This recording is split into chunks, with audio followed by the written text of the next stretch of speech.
भडकतोय. अरे ती घरकामात विसरली असेल. ऍक्च्युली माझी चूक आहे ती. मीच बांधायला पाहिजे होती पट्टी, पण क्रिकेटच्या धुंदीत मी पण विसरलो. अरे तुषार, 8 दिवस झाले राजनाना इकडे फिरकलेच नाही. कमाल आहे. कुठं असतील कुणाला माहिती. मी त्याची चौकशी करतो. कोण कुठले एक अनोळखी परके माणूस केवळ पाणी पिण्याच्या निमित्ताने या घरात आले 6 महिन्यापूर्वी. आणि या घरातील एक बनले. नुसते एक बनूनच राहिले नाही, तर वडिलांचा मानही मिळवला काय. मुद्दा तुषारची पट्टी बदलायला विसरू नको. हो तुषार, मी ऑफिसला जातो. ठीक आहे. भाऊजी बसा. आली.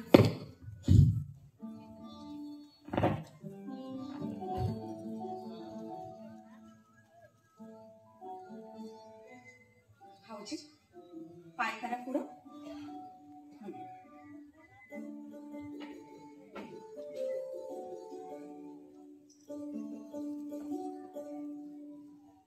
बदला, पट्टी बदला, पण माझ्या बहिणीच्या हाताला भाजून जखम झाली त्यावर साधा मलमही लावू नका. हे काय बोलतोयस भाऊ?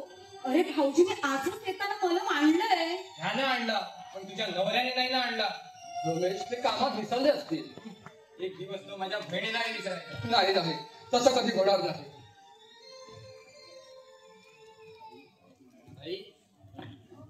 हातातून बाण सुटण्यापूर्वी त्याचा विचार करावा. आज तुझं डोकं ठिकाणावर दिसत नाही. माझं डोकं ठिकाणावर नसलं तरी आसन स्थानावर असू दे. उगाच गैरसमज करून घेऊ नकोस. वहिनी, मी या खोलीत आहे. झोपतो जरा. झोपा. भाऊ, बाबांच्याकडे गेला होतास ना? त्यांनी एकदा मला घरातून बाहेर काढलं. आता परत निघल्याच्या प्रमाणे त्यांच्याकडे जाऊ? त्यांच्या म्हातारपणी आता तूच ना त्यांचा आधार. हे अगोदर त्यांना समजायला हवं होतं. अरे तू तरी हे वागणं का सोडित नाहीस? दारू पितोस, जुगार खेळतोस, बीट घेतोस. पण याचा त्रास कोणाला होत का नाही? अरे त्रास होत नसला तरी हा कुळाला कलंक आहे असं तुला नाही का वाटत? याचा विचार तुझ्यासारखा मीही केला नाही. माझ्यासारखा म्हणजे? बाई, तुझ्या लग्नाला 1 महिना झाला. मी पाहतो या घरात कुठलंच स्थान आहे तुला. कुठलं म्हणजे? ते आणि भाऊजी माझे देव आहे. त्यांची सेवा करण्यातच मी माझं भाग्य समजते. पण ते भाग्य त्याच वेळी सिद्ध होतं जेव्हा स्त्रीला नवऱ्याच्या हृदयातील राजमुकुटात हिऱ्याचं स्थान असतं तेव्हा. पण तू तर इथे रस्त्यावरची गारगोटी बनून मोलकरणीप्रमाणे वागतेस. काय म्हणतो आहेस तू? सत्य. दादांचा जीव तुषार भोवती, त्यांचं सर्व काही तुषार. कधी बाहेर जाताना तुला सांगून गेला आहे का? पगारही तुझ्या हाती देत नाही. 8 दिवस पूर्वी दादाने तुषारला नवीन पॅन्ट आणून दिली. काय गरज होती? आणि तू लाडाने एक स्टीलचं ताड मागितलंस. दिलं का तुला? लहानपणीच भाऊजी आई वडिलांची माया गमावून बसले. त्यांना घडवलं यांनी. त्यांना घडविलं तुला बिघडवलं नाही म्हणजे झालं. अरे काय बोलतो आहेस तू? आज झालंय तरी काय तुला? तुझं सुख तू सुखात असायला. अरे मी सुखातच आहे. सुखात काही निखाऱ्यावर राग असते. त्यावर पाय पडताच आपला निखारा पाय पोवून काढतो. त्यापूर्वी निखारा फुंकून पहा.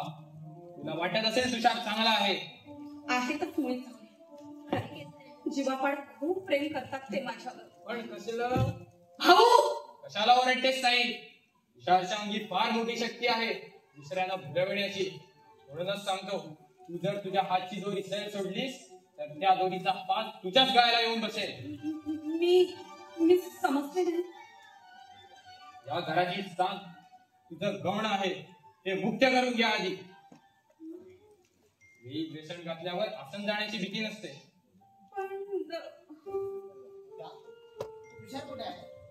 अहो काय झालं एवढं? प्रथम त्याला बोलव. अहो पण मला सांगण्यासारखं नाही. प्रथम त्याला सांगा. आज माझी मान दाडा एवढा मोठी उंच झाली. वाह, काय म्हणतोस दादा? हा घे पेढा प्रथा. अरे पण कसला? आज तुझी क्रिकेट टेस्ट साठी निवड झाली. काय म्हणतोस दादा? वाटेतच प्रिन्सिपल भेटले. वाटेतच प्रिन्सिपल भेटले. पुढील महिन्यात होणाऱ्या क्रिकेट कसोटीसाठी तू भारतातर्फे खेळणार आहेस. हा घे पेढा. आधी वहिनीला दे. तुला नंतर देईनच रे. म्हणजे तुषार आधी तूच घे. ही काय आहे नंतर. तोंड उघड. मुग्धा, हा? तू घे आणि सर्वांना वाढ. बर, मी निघतो. ऑफिसला जायला वेळ होणार वाटतं. बरं तुझ्या येतो मी. बरं दादा. आई साहेब आता खा तुम्ही तुमच्या हातानं पेढा. नो नो, वहिनीला पेढा मी भरवणार. त्याची काही गरज नाही. मी घे, तुम्ही जाऊन झोपा. आणि ना प्रचिती, बरं मला तरी पेढा दे. ए काय म्हणतोय मी. हा? येतो म्हणतोय.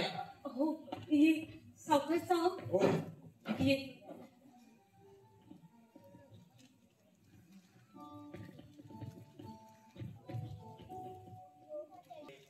बेटा तुषार,